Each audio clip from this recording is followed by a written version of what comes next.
Il y a pas longtemps, le vol 370 Malaysia Airlines a disparu en plein vol. Et à l'heure actuelle, l'avion n'a toujours pas été retrouvé alors qu'il est porté disparu depuis le 8 mars 2014. Il y avait quand même 227 passagers. C'est pas rien quoi. Et sachez qu'il y a bien d'autres disparitions toujours inexpliquées de ce genre. Quoi qu'il en soit, salut tout le monde, c'est Monsieur Faucon et aujourd'hui on se retrouve pour 5 disparitions étranges et inexpliquées.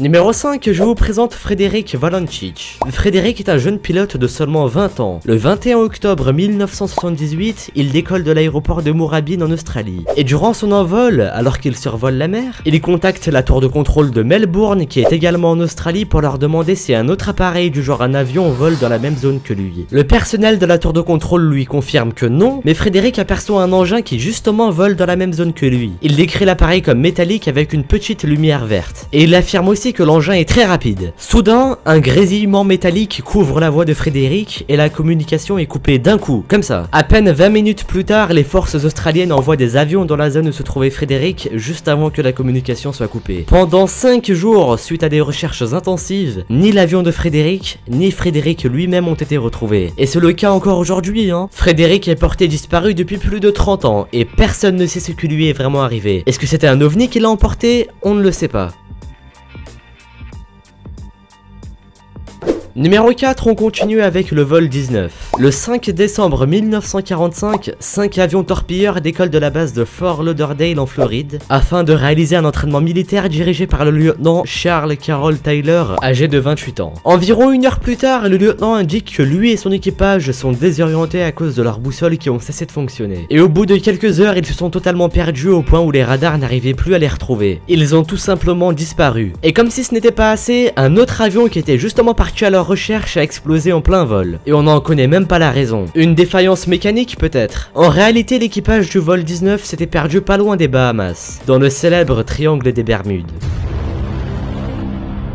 Et c'est justement cette disparition qui a popularisé la rumeur qui tourne autour de cette zone. Et à mon avis, on n'en a pas encore fini avec le triangle des Bermudes. On en reparlera dans une prochaine vidéo.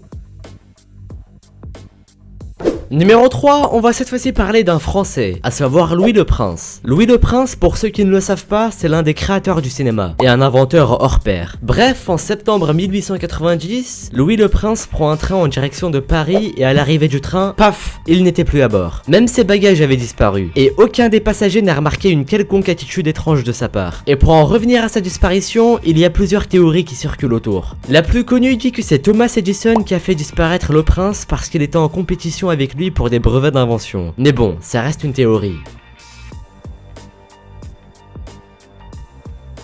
Numéro 2, on enchaîne avec la colonie de Roanoke. Roanoke était le nom d'une colonie de peuplement anglaise située dans une île en Amérique. En 1587, la colonie était constituée de plus de 100 colons anglais. 3 ans plus tard, donc en 1950, alors qu'un bateau se rend sur l'île pour apporter des provisions aux colons, bah, il n'y avait plus de colons, tout simplement. En effet, ils avaient tous mystérieusement disparu sans aucune raison. Et c'est pourquoi cette île se nomme désormais la colonie perdue. Le seul indice retrouvé est le mot Croatan qui a été gravé sur un poteau. On dit que ce mot désigne le nom d'une tribu amérindienne, mais bon, encore aujourd'hui, personne ne sait vraiment comment est-ce que la colonie a disparu.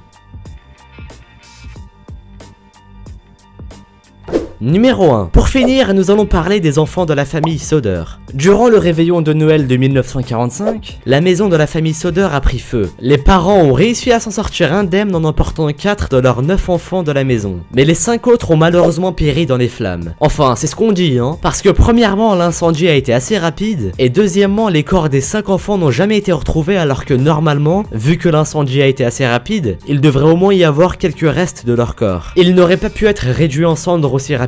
Et pour rentrer dans le côté énigmatique, environ 20 ans plus tard, les parents auraient reçu une lettre dans laquelle il était écrit « Je t'aime », signée par un des enfants soi-disant mort dans l'incendie. Et encore aujourd'hui, personne n'a résolu ce mystère. Et vous en pensez quoi ?